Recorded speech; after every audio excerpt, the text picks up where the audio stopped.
bring in now Tomi Lahren. She does a show at Outkick.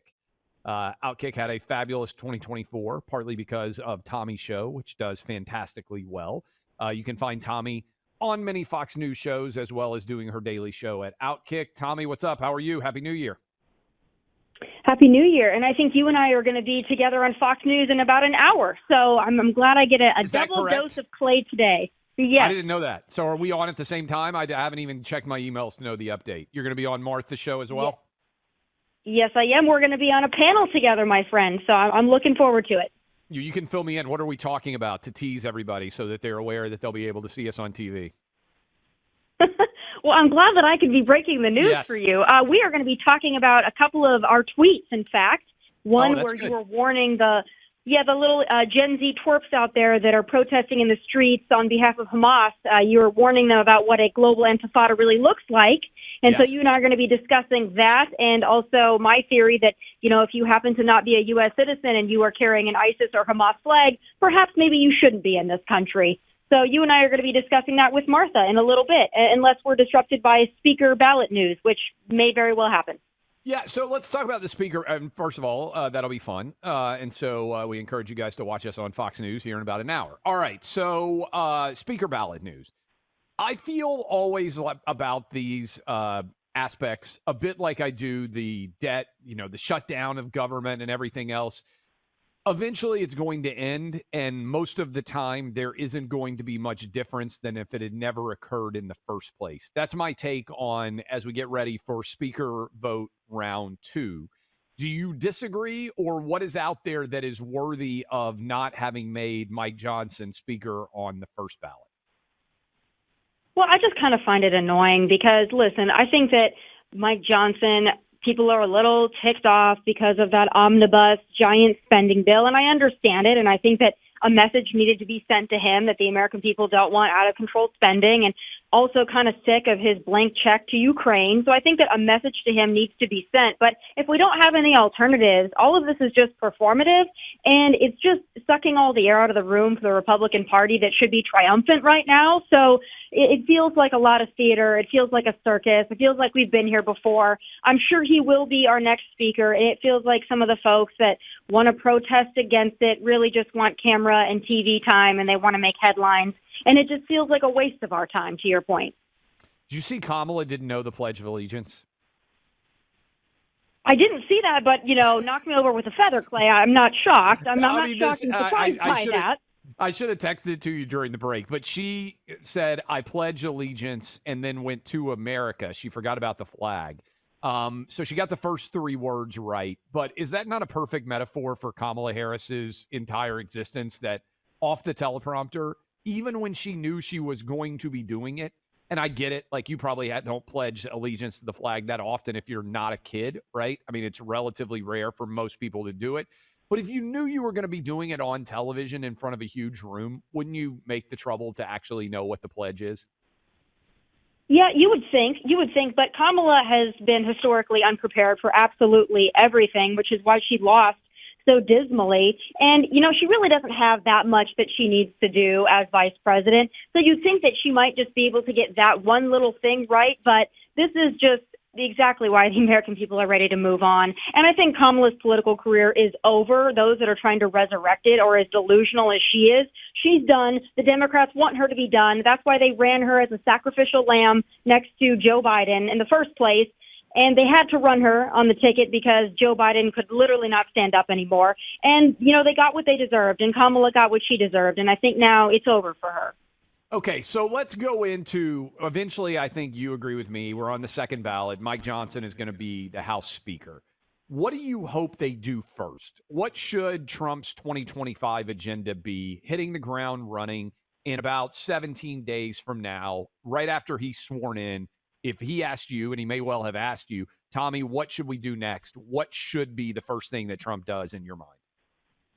Mass deportations. That is number one. And I know people say, oh, the economy, the tax cuts. Yes, but we're speaking about the economy and we're speaking about the American people's money and what we're wasting it on. We're wasting it on a mass illegal immigration invasion. Yes, we need to get the criminal aliens out that are raping and torturing Americans. That's first priority. But it really frustrates me, Clay, when I hear even some Republicans say, oh, well, the ones that are here that haven't raped or killed anybody, they can probably stay a little bit longer even though they came into the country illegally. They're not necessarily our priority. I disagree with that wholeheartedly. You're still sucking off the taxpayer dime. You are still bankrupting your communities and your schools and your cities and your states and our country. So I think mass deportations has to be the first priority. Start with the criminals, but I don't think anybody who came here illegally should be safe. And that's my opinion. I'm a hardliner on that, but I will never change that opinion. Your husband is a former Major League Baseball player. You enjoy sports. Yesterday, we had the Sugar Bowl in the wake of the New Orleans terror attack. ESPN did not cover the national anthem, the chanting of USA, Notre Dame running out with an American flag. All of those were incredibly iconic moments. Also, the moment of silence in honor of all of those who lost their lives on Bourbon Street. Why do you think so many people are so intent on refusing to unite America, even in the wake, and we didn't even mention, but Allstate CEO had a ham-handed, ridiculous statement that didn't condemn terrorism. Why are so many people in positions of power so bad at actually just doing what normal people want them to do? It's just so simple, right? I think we should all be able to come together and condemn radical Islam and a terrorist attack that killed a dozen plus people in New Orleans on New Year's Eve. Like, you'd think that that would be pretty easy to do. And also showing people coming together, that seems also like the least controversial thing. It'd be one thing if they were chanting, "Let's go, Brandon." I also think you should show that. But it just makes no sense to me. And I don't know who ESPN is beholden to. It's a pretty good thing that they have all of those contracts or whatever they have to keep them afloat, because if they were operating just off of their talent base, I don't think that they would be around much longer. And I think people are quite frankly sick of it. I don't see the justification. I think ESPN said something like they were coming out of a commercial break, so it didn't make sense. But that's quite the excuse. And they control the event. I mean, they control the clock. You do TV. You know how BS. Sometimes you don't, right? Like you just mentioned, we may get bumped on the Fox News show because they may be in the middle of having to decide, hey, who's the speaker going to be? It may not be determined yet. By the time we're going to go on live news, you can sometimes get bumped. They control kickoff time. Their cameras are set up to control the event. It's all complete BS. All right, another story that's out there, and I think it's actually super fascinating. I'm curious on your take. So, Instagram, it seems to me, and you know way more about Instagram than I do, but there's a lot of kids out on college break right now. And there's a lot of moms and dads and grandmas and grandpas that see their kids on Instagram all the time.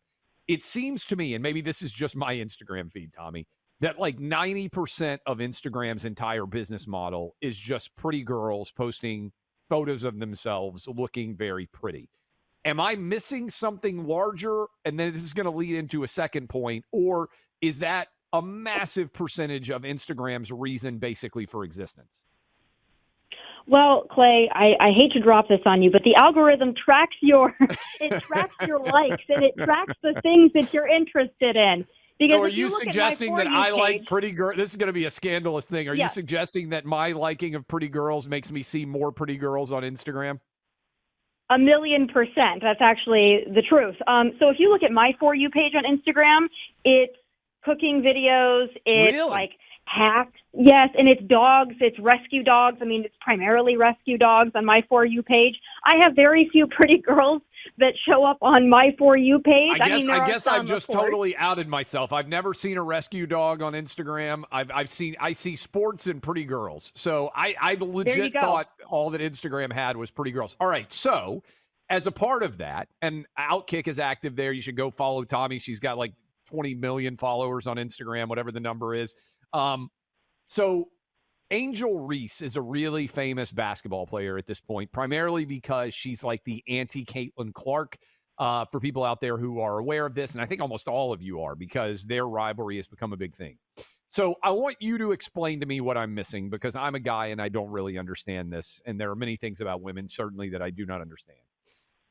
lots of women on Instagram post themselves, oftentimes in very scandalous clothing. And look, scandalous is probably the wrong word, but I'm an old guy, revealing, whatever the right word would be, right?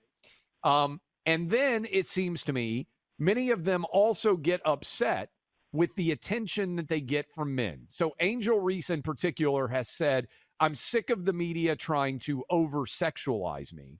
And then on New Year's Eve, coming across my feed is Angel Reese in both video and photo wearing virtually nothing at all. I don't even know. Here's another thing I don't know, Tommy. I don't even understand the physics of how some of the outfits that women wear work. Like, I don't understand how they stay on. I don't understand how they don't reveal. This goes for all women, by the way, including my own wife. I have no idea how this works. All right.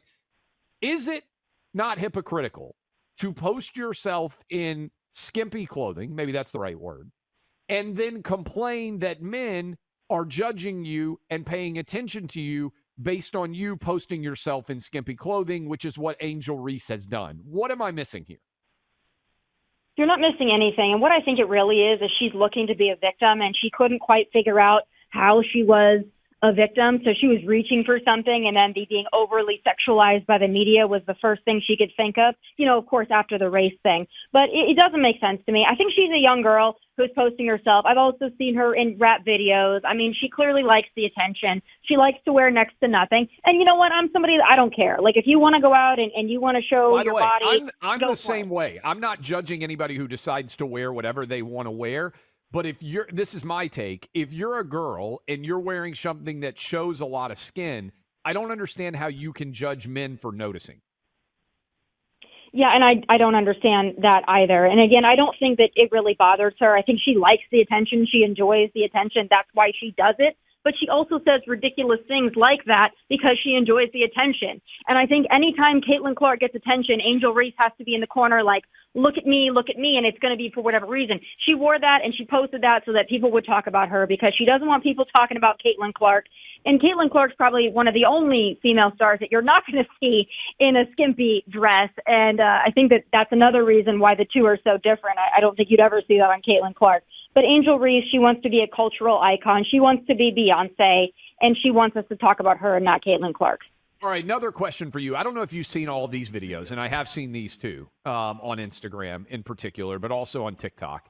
There are lots of videos where women have decided they're going to go into the gym. Have you seen these?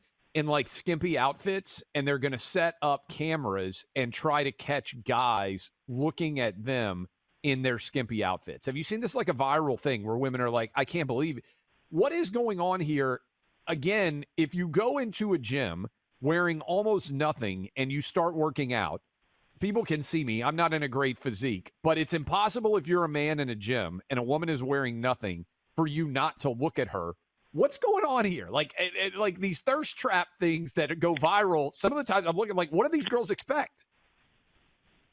Yeah, well, again, I think anybody who brings a camera to a gym and records themselves doing anything, unless they're an actual trainer, is annoying. And that's exactly why I work out in my garage, because I do not want to be around women that come to the gym in full makeup and skimpy outfits and record themselves, or men that spend most of their time taking mirror selfies or looking at themselves. I think that gym culture, I mean, I guess it's better than sit at home and do nothing culture, but I think that's what's so annoying. And I also think, to expand on that point, anybody that goes on Instagram or TikTok and they post a whiny video, complaining about anything in their life, but then they feel the need to record it for validation, it goes against all of your victimhood, and it's so annoying. And I think it needs to end, but it never will, because we reward this with revenue share dollars.